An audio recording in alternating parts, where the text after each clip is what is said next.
तू आसमां मेरा, मैं बूंदें तेरी, तू चांद मेरा, मैं रोशनी तेरी, तो इश्क मेरा, मैं रूह तेरी, तो इबादत मेरा, मैं मोहब्बत तेरी, तू इबादत मेरा, मैं मोहब्बत तेरी। नीवी रात को यही कोई 11-12 के आसपास बैठकर अपनी डायरी के पन्नों को सजा रही थी। नींद नहीं आ रही थी उसे। अब नींद से तो बातें हुई नहीं थी, तो नींद कैसे आती। तभी व्हाट्सएप मैसेज की आवाज़ आई। नीवी के चेहरे पर एक अलग सी खुशी आ गई। जल्दी से उस मोबाइल को वो ढूंढने लगी और व्हाट्सएप के मैसेज को चेक किया। हाय हाय आया था और उस हाय के बदले में काफ़ी सारे मैसेजेस। हाय कैसे हो तुम, आज दिन में मैसेज नहीं किया, याद नहीं आई तुम्हें। अक्सर यही होता था। नील के एक सवाल के बदले में नीवी 1000 सवाल पूछ डालती थी और फिर लास्ट में नील का मैसेज छोटा सा। कुछ ही देर की बातों के बाद नील बोला, अच्छा चल मैं ऑफलाइन जाता हूँ। क्यों, मतलब इतनी जल्दी, ऐसे कैसे? जल्दी है ये, 1:30 बज रहे हैं, रात के 1:30 बज रहे हैं, पता है तुझे? अच्छा चल 15 मिनट और। ऐसे ही कई बार नील जाने की जिद करता और निवी उसको ऐसे ही रोक लेती थी। बातें करते करते दोनों सुबह के 4-5 बजा देते थे और इन बातों में अक्सर नील सो जाया करता था। रोज का होना था ये। निवी देर तक नील का इंतज़ार करती उस एक मैसेज का और नील उन बातों में सो जाया करता था। ये सिलसिला तकरीबन 5-6 साल तक चला और फिर एक दिन नील का मैसेज आया, meet me near KMC at 5 PM शाम। यह पढ़कर निवी की खुशी का ठिकाना नहीं रहा। अब वो सोचने लगी, क्या पहनूं, रेड, ऑरेंज, ग्रीन। नील से ही पूछ लेती हूँ क्या पहनूं। रिप्लाई में आया ब्लू। जल्दी से एक ब्लू कुर्ता डाला, बाल सीधे किए और एक लंबी सी चोटी बनाई और एक छोटी सी बिंदी, ये नील के नाम की। देखो ये बिंदी भी कितनी रंगीन हो गई नील का नाम लेते ही। होना ही था रंगीन, जैसे मैं रंगीन हो गई उसके पैर में। अब कैब में बैठ गई जाने के लिए और अपने पन्नों को फिर से सजाने लगी। तुझसे मिलने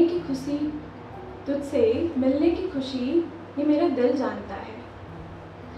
तेरे इश्क में इस तरह मैं डूबी, ये तू कहाँ जानता है। तेरे इश्क में इस तरह मैं डूबी, ये तो कहाँ जानता है। ना बिछड़ने का है खौफ, ना दुनिया की है परवाह। तेरी बाहों में समझ जाऊं, बस अब यही मेरा दिल चाहता है। थोड़ी देर में नील और निवी मिल गए। टेबल पर एक चाय के साथ गुफ्तगू हो रही थी। बातों ही बातों में निवी ने पूछा, तुम मुझसे क्यों मिलने आए हो? क्यों मिलने आए हो मतलब? दोस्त हूँ तेरा, मिलूंगा नहीं? हाँ ये भी ठीक है, दोस्त हूँ, बस दोस्त। हाँ और कुछ? तू बता, मैं क्या लगता हूँ तेरा? और कुछ लगता हूँ क्या? तू तो मेरी दोस्त है सब। देख अभी मैं बहुत सीरियस हूँ अपने करियर को लेके, तो ये प्यार व्यार के चक्कर में मत पड़ना, ठीक है? और अभी मुझे रिसेंटली जाना भी है, तो तू तो मेरी दोस्त है, अच्छी वाली दोस्त। अब कुछ देर के बाद नील और निवी दोनों घर पहुंच गए। निवी के दिमाग में सिर्फ नील की बात चल रही थी, तू दोस्त है मेरी, तू दोस्त है मेरी। और वो पागल हुई जा रही थी ये सोच के। निवी खुद से सवाल करने लगी, क्या कोई दोस्त से पूरी रात बात करता है? क्या मैं जो महसूस कर रही हूँ वो नील मेरे लिए महसूस नहीं करता? उसे पता तो है कि मैं उसे प्यार करती हूँ, फिर भी वो ऐसे कर रहा है, क्यों? उसी से पूछती हूँ। जल्दी से फ़ोन घुमाती है और फ़ोन में आवाज़ आती है, the person you are trying to reach is currently busy. Again वो फ़ोन में लाती है, फिर से आवाज़ आती है, the person you are trying to reach is currently busy, please try after some time. उस रात निवी ने 108 बार फ़ोन लगाया था। खुद वो काउंट करके हैरान थी कि इतना फ़ोन तो किसी को ज़िंदगी में नहीं लगाई। सब जगह मैसेजेस डाल दिए, WhatsApp, Insta, Facebook, Snapchat, no reply, कहीं नहीं। शायद ब्लॉक कर दिया था उसने। निवी ऐसे सोच रही थी। निवी अब पूरी तरह से टूट चुकी थी।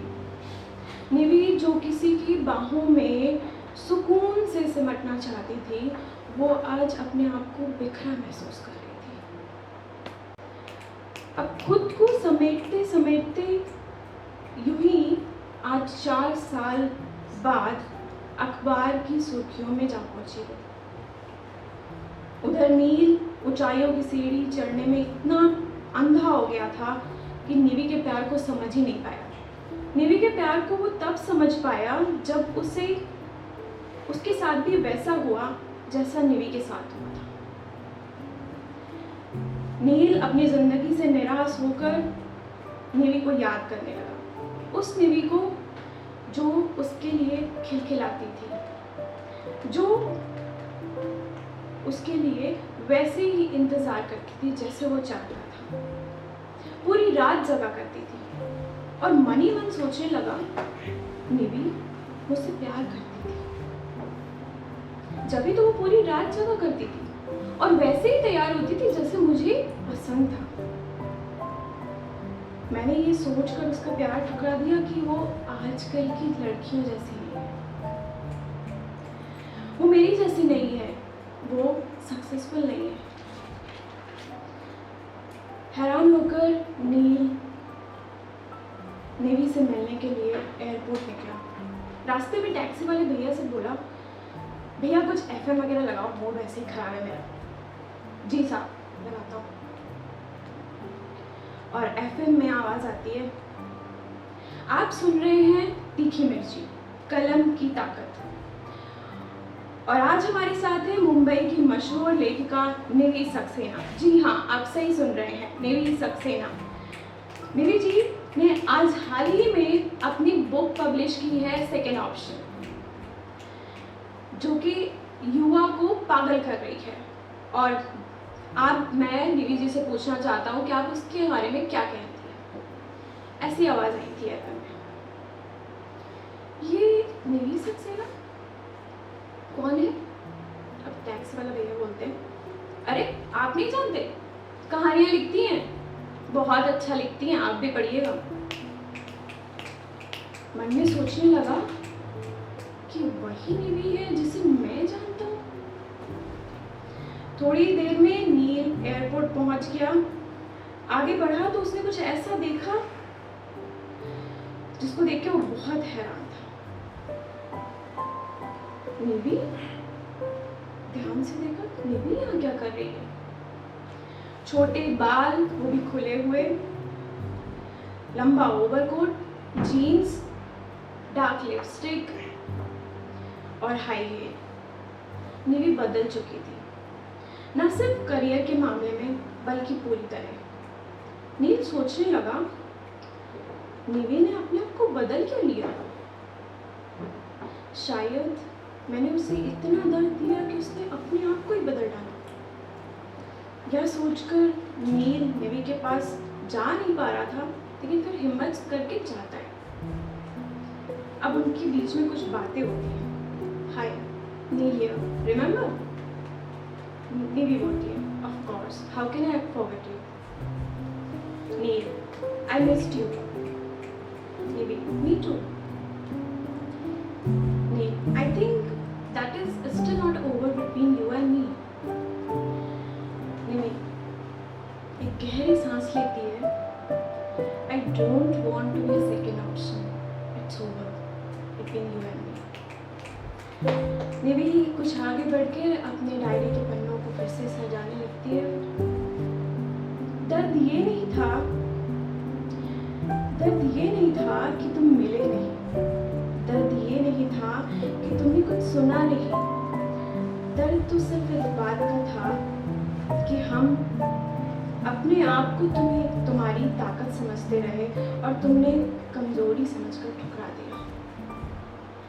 हाँ, वो अलग बात है, जिसके लिए ठुकराया उसने तुमको भी ठुकरा दिया। हाँ, वो अलग बात है कि जिसके लिए ठुकराया उसने तुमको भी ठुकरा दिया। बहुत कुछ कहना था तुमसे, पर बस इट्स ओवर कहकर टाल दिया। क्योंकि आज भी तुम्हारी उस झील सी आंखों में देखती तो मुझे फिर से प्यार हो जाता और फिर से तुम बोलते दोस्त है तुम मेरी। आज भी डरती हूँ किसी की आंखों में आंखें डालने से, आज भी डरती हूँ किसी को लेट नाइट टेक्स्ट करने से, आज भी शायद तुमसे प्यार नहीं। अच्छा, मेरे ख्याल से हर एहसास लफ्जों में बयां किया जाए जरूरी तो नहीं। हर लव स्टोरी में आई